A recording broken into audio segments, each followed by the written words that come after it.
Bonjour, bonjour, Viviane Kuhn, facilitatrice en éveil spirituel. Bienvenue dans ce nouvel épisode du feuilleton du mieux-être. Et on continue en tirant une nouvelle carte du jeu de la double reconnexion. Et on y va tout de suite. Je vous rappelle que personnellement, pour vous, je ne remets pas dans le tas les cartes qu'on a déjà tirées, puisque ce serait redondant. Mais si vous avez le jeu et que vous tirez les cartes, remettez les cartes en jeu, parce que si vous tirez deux fois la même carte, c'est peut-être pas pour rien. Donc c'est ce qui vous fait du bien maintenant. Voilà, alors cette carte du jeu de la double reconnexion, quelle est ma mission d'âme?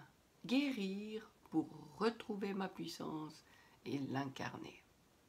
Et oui, retrouver sa puissance, incarner sa puissance.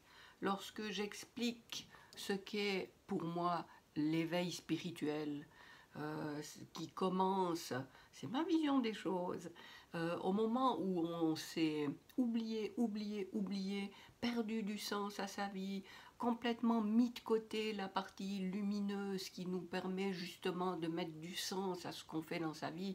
Quand on arrive au fond du trou, il se passe quelque chose, des fois quelque chose de dramatique qui nous fait nous rendre compte que non, stop, ça peut plus durer. Il faut que les choses changent, il faut que je puisse remettre du sens dans ce que je fais, il faut que je puisse retrouver une motivation, une animation à l'intérieur pour ce que je fais.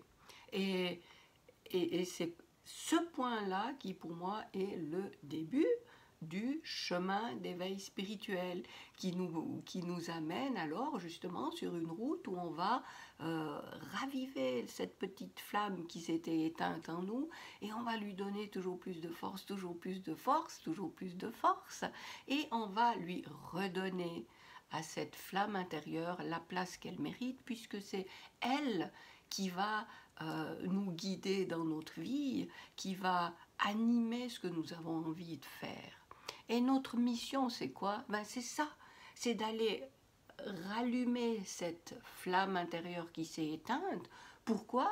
Parce que à ce moment-là, on comprend à nouveau quelle est notre mission de vie à tous. Eh bien, c'est celle que nous nous sommes fixés, celle que notre âme s'est fixée au moment où elle est venue s'incarner, c'est-à-dire que venant de cette unité, de cette lumière originelle, notre âme a choisi de venir s'incarner dans la matière pour, euh, dans la matière, expérimenter le processus créateur dont elle est capable.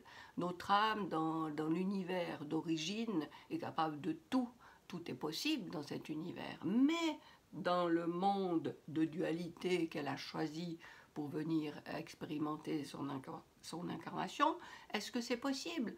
Eh bien, au départ, peut-être pas, peut-être qu'on se dit que non, peut-être qu'on a l'idée qu'on est victime des circonstances et des conditions extérieures et qu'on n'a pas vraiment le choix dans notre vie, mais à partir du moment où on a un petit peu touché le fond, ou c'est même pas obligatoire comme étape entre parenthèses, mais souvent on a touché le fond pour rebondir, donc à partir de ce moment-là, on retrouve confiance dans ce processus, on commence à observer qu'est-ce qui fait qu'on a perdu cette puissance créatrice et on la rétablit, on lui redonne sa place dans notre vie et voilà comment on est dans notre mission de matérialiser ce qu'on veut, ce qu'on a choisi.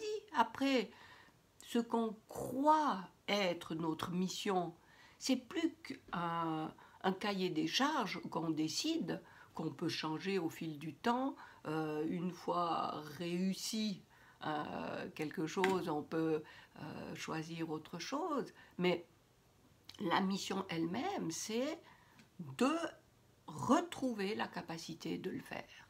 Et après, on peut enchaîner les missions successives comme bon nous semble. Voilà, alors votre mission. Qu'est-ce que c'était la question? Quelle est ma mission d'âme? Guérir pour retrouver ma puissance et l'incarner. Guérir, c'est quoi? C'est pas autre chose que d'éliminer justement tout ce qui nous avait empêché d'incarner cette puissance.